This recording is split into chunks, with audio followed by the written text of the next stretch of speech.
Hello everyone. हम हरियाणा की one liner question series कर रहे थे जिसमें हमने लास्ट किया था तोमरों का शासन। अब हम देखते हैं हरियाणा में चहमनों की सत्ता क्या थी और उसके बाद हम तराइन की लड़ाइयाँ करेंगे। तो लेट्स स्टार्ट। तो देखो, हरियाणा में चहमनों की सत्ता की स्थापना कब हुई है? जब तोमर कमज़ोर हो गए थे 1139 ईस्वी में। क्या हुआ भाई, चहमान नरेश जो अरुण राज थे उन्होंने हरियाणा पर आक्रमण कर दिया था। और इस चीज़ की हमें कहाँ से सबूत मिलते हैं, यानी कि साक्ष्य मिलते हैं? जो आपका अजमेर संग्रहालय में चहमान प्रशस्ति है, वहाँ से हमें ये पता चलता है कि अरुण राज की सेनाओं ने यमुना के पानी को गंदा कर दिया था, जिस चीज़ पर ना हरियाणा की औरतों ने आंसू बहाए थे। ऐसा इस प्रशस्ति में लिखा गया है।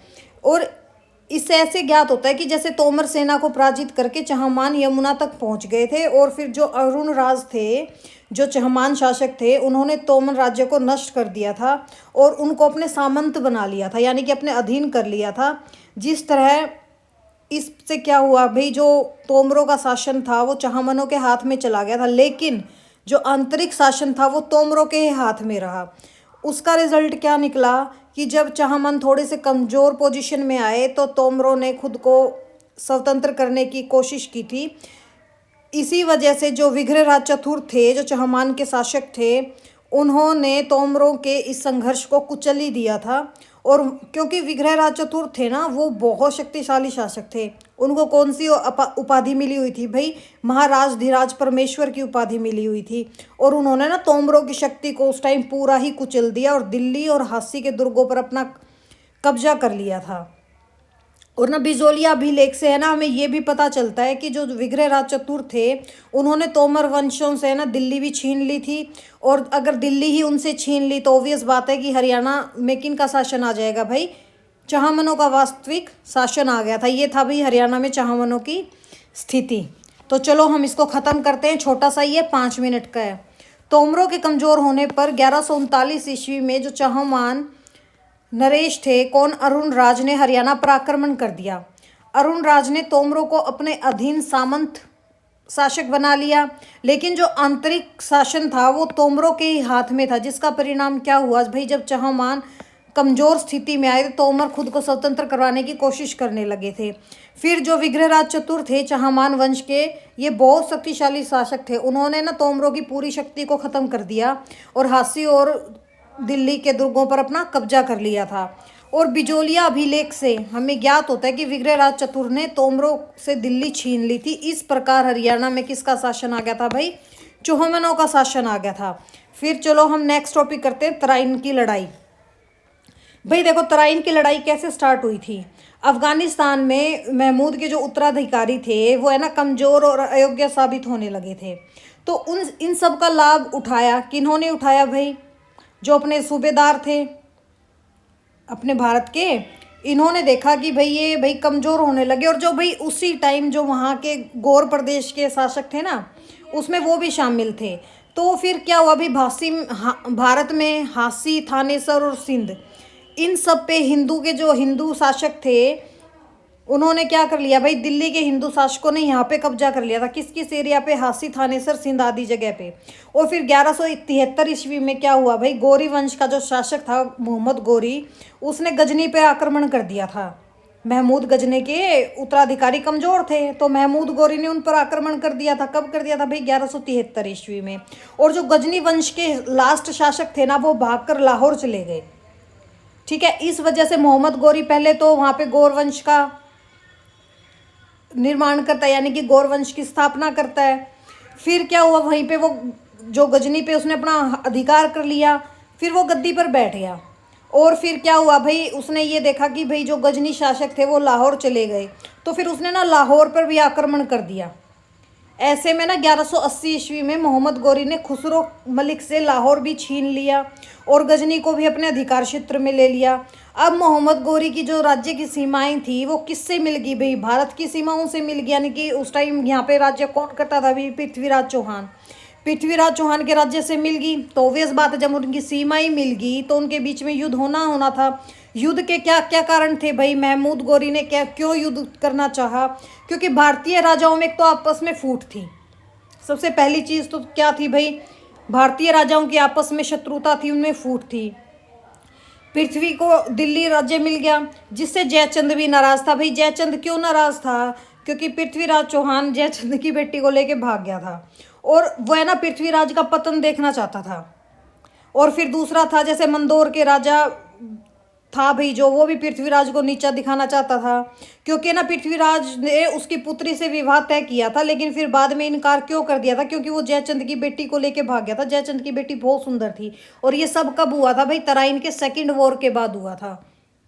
फर्स्ट वॉर के बाद हुआ था। फिर सेकंड वॉर में मोहम्मद गौरी ने जब भैया आक्रमण किया पृथ्वीराज चौहान पे, तो फिर राजा जयचंद ने भाई उसकी सारी वो चीज़ बता दी थी कि भाई ऐसे ऐसे भाई ये अपनी पद्धति अपनाता है युद्ध करने में, और ये इसकी कमजोरियां हैं। क्योंकि पहले युद्ध में जयचंद ने पृथ्वीराज चौहान का साथ दिया था, लेकिन फिर भाई वह उसकी बेटी को ही लेके भाग गया, तो भाई ऑब्वियस बात थी जयचंद को चाहता था कि पृथ्वीराज चौहान का विनाश हो। तो फिर सेकंड चीज़ क्या थी भाई? मंदोर के राजा की बेटी से उसकी शादी तय हुई थी, लेकिन फिर उसने भाई उस शादी से मना कर दिया था। तो फिर पृथ्वीराज चौहान का और इनका युद्ध हुआ मंदोर राजाओं का, जिसमें ना मंदोर के राजा पराजित हो गए थे। फिर सेकंड क्या हुआ भाई? भारत की जो आर्थिक समृद्धि थी, क्यों? क्योंकि महमूद गजनी ने ना भारत पे 17 बार आक्रमण किया था और वो बहुत ज़्यादा धन वगैरह लूट रहा था। तो मोहम्मद गौरी भी सिर्फ इसी वजह से भारत पर आक्रमण करना चाहता था कि भाई वो भाई भारत से धन लूटना चाहता था। थर्ड क्या थी भाई? राजपूतों और मुसलमानों की पुरानी शत्रुता थी। फिर धार्मिक कट्टरता थी। गौरी की भारत में मुस्लिम साम्राज्य स्थापित करने की इच्छा हुई थी। गौर देश की राजनीति यहाँ वो करना चाहता था। और पृथ्वीराज की भूल क्या थी कि भी मैं अभी भी सर्वशक्तिशाली हूँ, मैं अपने आप गौरी को हरा दूंगा। जयचंद का षड्यंत्र शामिल था, क्योंकि जयचंद कौन था भाई? कन्नौज का राजा था और पृथ्वीराज से उसकी शत्रुता थी। ठीक है, फिर देखिए आता है तराइन का आपका पहला युद्ध। चलो हम पहले यहाँ तक खत्म कर लेते हैं। इस समय भारत में हांसी, थानेसर, सिंध आदि पे दिल्ली के हिंदू शासकों का कब्जा हो गया था। क्यों? क्योंकि वहाँ पे जो अफगान भाई जब गजनी शासन चलता था, लेकिन गजनी के जब उत्तराधिकारी अफगानिस्तान में ही कमज़ोर पड़ रहे थे, जिस पे मोहम्मद गौरी ने आक्रमण कर दिया था, तो ऑब्वियस बात है कि भाई भारत में भी हिंदू शासक थे जो अपने दिल्ली के, उन्होंने अपने अपने एरिया को कब्जा करना स्टार्ट कर दिया था। फिर 1173 में गौरी वंश के शासक ने गजनी पर आक्रमण किया। किसने? मोहम्मद गौरी ने। और मोहम्मद गौरी गौर देश की गद्दी पर बैठ गया था। मोहम्मद गौरी ने लाहौर पर आक्रमण करके उसके क्षेत्र को भी मिला लिया था। क्यों? क्योंकि गजनी कहाँ भाग गए थे भाई? लाहौर भाग गए थे। और उस टाइम लाहौर का शासक कौन था भाई? मलिक था, खुसरो मलिक। वहाँ पे भी आक्रमण कर दिया और अपना एरिया में मिला लिया था। मोहम्मद गौरी के राज्य की सीमा पृथ्वीराज की सीमा से मिल गई थी, तो उनमें युद्ध होना तय था। तो तराइन का पहला युद्ध होता है। तराइन का जो पहला युद्ध है ये कैसे हुआ भाई? जो आपका पश्चिमी पंजाब था, जो आपका लाहौर का एरिया है आज के दिन, उस पर गौरी का अधिकार हो गया था, जिससे गौरी के राज्य की सीमाएं पृथ्वीराज के राज्य की सीमाओं से मिल गई थी। तो 1191 ईस्वी में क्या हुआ? गौरी ने ना सरहिंद पर अपना हक जमा लिया, यानी कि अधिकार कर लिया था। पृथ्वीराज भी फिर ये हुआ कि भाई हमारे एरिया में पहुंच रहा है, पृथ्वीराज भी उसका सामना करने के लिए चल पड़े। तो इस प्रकार जो आपका करनाल एरिया है हरियाणा का, तराइन, इस मैदान में दोनों आपस में भिड़ गए, बहन के बीच में युद्ध हो गया। और राजपूत सेना के आगे ना गौरी सेना हाथ पैर फूल गए थे। और इसमें ना मोहम्मद गौरी बुरी तरीके से घायल हो गया था, और वो घोड़े से गिरने ही वाला था कि एक जो उनका मुसलमान सिपाही था उसने उसको रोक लिया और घोड़े को युद्ध भूमि से ही ले गया। गौरी के भागते ही क्या हुआ भाई? मुस्लिम सेना जितनी थी घबरा गई और वो वहां से भागी। इस प्रकार पृथ्वीराज चौहान क्या हुआ भाई? विजयी हुआ और उसने सरहिंद के एरिए पे अपना कब्जा कर लिया था। ये था आपका तराइन का पहला युद्ध। ठीक है भाई, तराइन का पहला युद्ध क्या था भाई? पश्चिमी पंजाब पर जब गौरी ने अधिकार होने पर गौरी की राज्य की सीमाएं पृथ्वीराज के राज्य की सीमाओं से मिल गई थी। तो 1191 में गौरी ने सरहिंद पर अधिकार कर लिया और पृथ्वीराज उसका सामना करने के लिए निकल पड़ा था। इस युद्ध में गौरी बुरी तरह घायल हो गया और युद्ध भूमि से भाग गया था, और गौरी की सेना भी वहां पे भाग गई थी। और पृथ्वीराज ने क्या किया भाई? फिर सरहिंद पर खुद का अधिकार कर लिया और वो वहां पे विजयी हो गया था। फिर आ गया भाई आपका तराइन का दूसरा युद्ध। तराइन के दूसरे युद्ध का कारण क्या था भाई? पृथ्वीराज चौहान जब पहली उसमें विजयी हुआ, तो जो इन्होंने ना फिर ऐसे पार्टी वार्टी रखी रात को कि भाई चलो हम अपने विजय की खुशी में एक पार्टी करते हैं। वहीं पे जो राजा जयचंद थे, जिन्होंने इनका साथ दिया था पृथ्वीराज चौहान का पहले वॉर में, उनकी बेटी भी आई हुई थी। उनकी बेटी ना इतनी सुंदर थी कि पृथ्वीराज चौहान ने ऑफर दिया, भाई मैं इससे शादी करना चाहता हूँ। पर जयचंद भाई दूसरी भाई उनसे नीची जाति के थे, जाति पात तो उस टाइम था ही। तो जो पृथ्वीराज के नाना थे वो बोले कि भाई तू इससे अगर शादी करेगा ना तो भाई मैं तेरे को बिल्कुल त्याग दूंगा। पृथ्वीराज के तो भाई अपने प्यार का गुमान चढ़ा हुआ था, उसके तो सर पे चढ़ के बोल रहा था। तो उसने क्या किया भाई, वो जयचंद की बेटी को लेके भाग गया। ठीक है, जयचंद की बेटी को लेके भाग गया, वो अपने एंजॉय कर रहा। वहां पे मोहम्मद गोरी क्या कर रहा था, अपने लगा हुआ था अपनी तैयारी पे, अपनी सेना को मजबूत बनाने में लगा हुआ था। क्योंकि जो मोहम्मद गोरी था वो इस हार से बहुत दुखी हुआ और है ना उसने अपने अमीरों को कठोर दंड दिया और कि भाई तुमने ऐसी लापरवाही कैसे की, तुमने पहले ऐसे भाई प्लानिंग क्यों नहीं की कि भाई कैसे हमें युद्ध करना है, कैसे कैसे हमें षड्यंत्र करना है। पर कुछ नहीं था। पर बाद में क्या हुआ भाई, पहले वॉर के बाद उसने सारी प्लानिंग करी और उसमें उसका साथ किसने दिया, जयचंद ने भी दिया। फिर क्या हुआ भाई, वो आ गया दोबारा से 1192 में फिर से पृथ्वीराज से लड़ाई करने के लिए आया। दोनों सेनाओं की फिर तराइन के एरिए में लड़ाई होगी। युद्ध में गौरी ने चालाकी से काम लिया। क्यों? क्योंकि भाई जो जयचंद थे, जयचंद ने षड्यंत्र रच दिया था। उसने उसकी सारी पद्धति बता दी थी भाई, गोरिल्ला पद्धति, भाई ये खड्डे वगैरह जो जंगलों में खड्डे वगैरह करके करते हैं, इस टाइप से इनका सब मतलब सारी सीक्रेट डिटेल दे दी थी मोहम्मद गोरी को राजा जयचंद ने।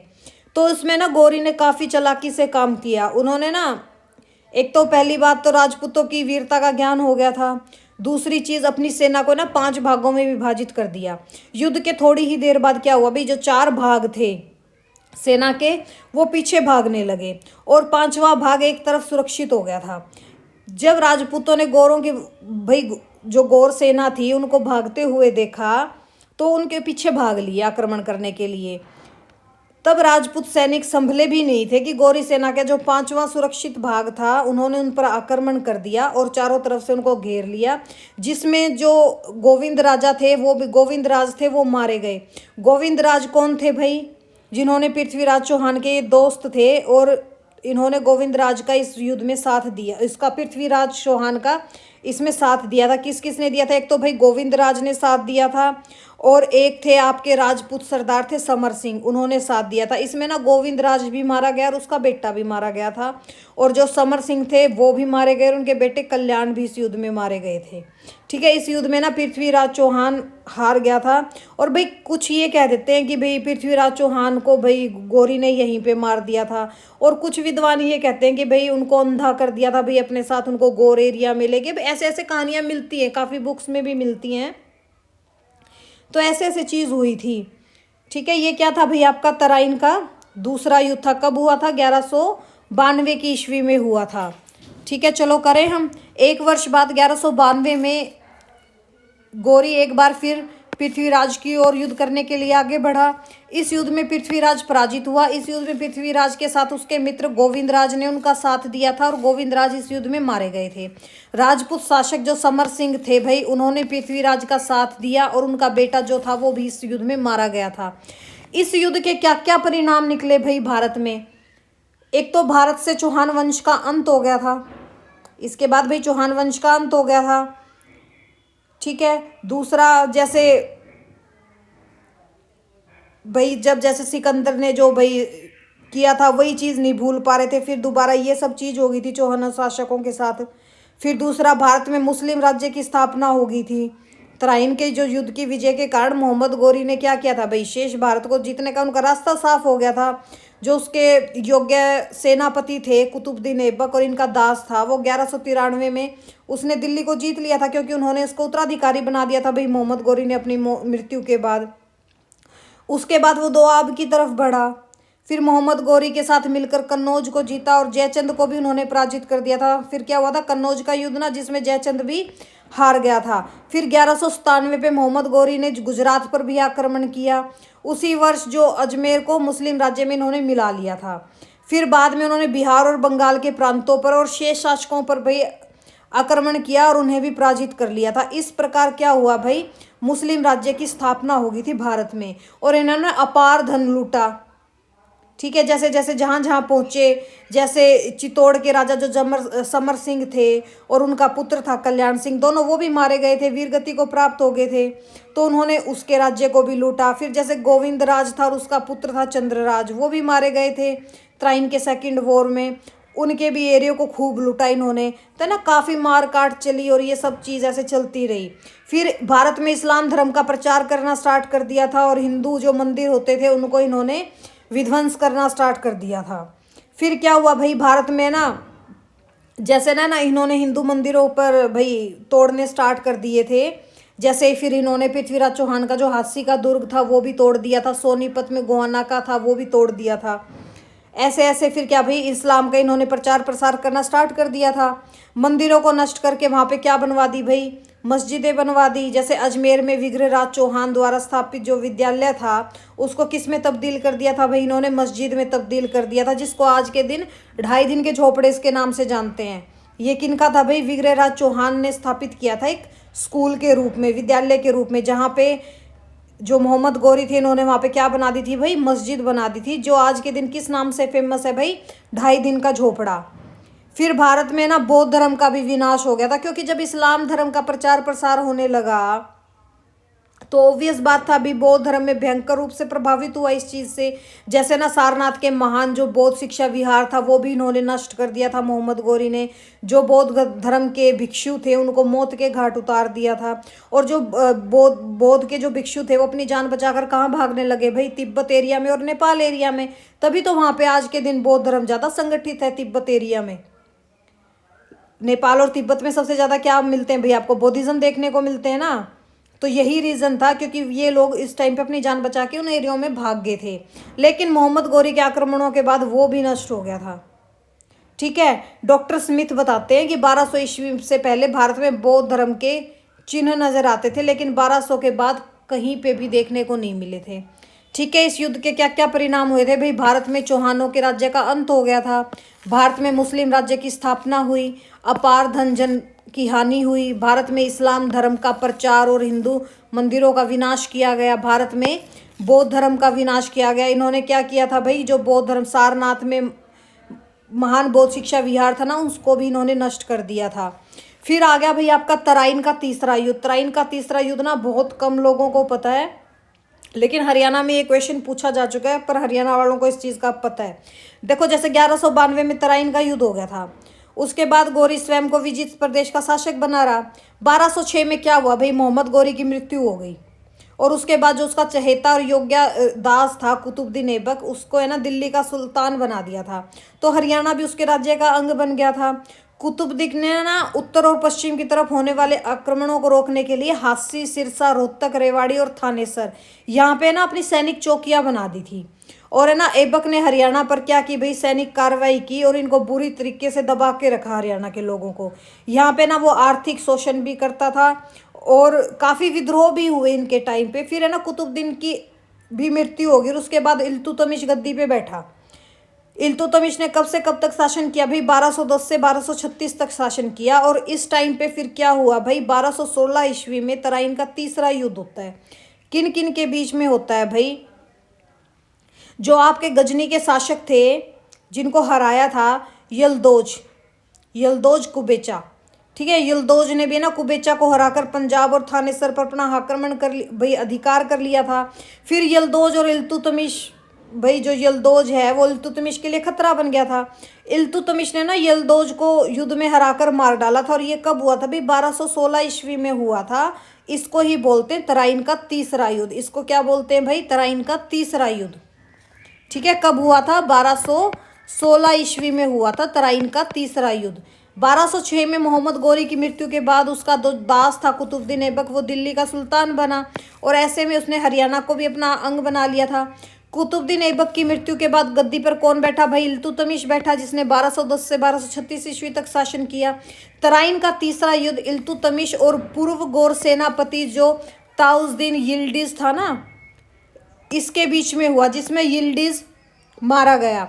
इसको है ना यिल्डिज भी बोलते हैं और यिल्दिज भी बोलते हैं, ठीक है। ये दोनों चीज़ आपको देखने को मिलेगा, डीज बोल दो, दीज बोल दो, भाई इंग्लिश प्रोनाउंसिएशन और हिंदी प्रोनाउंसिएशन के अकॉर्डिंग ऐसा हो जाता है।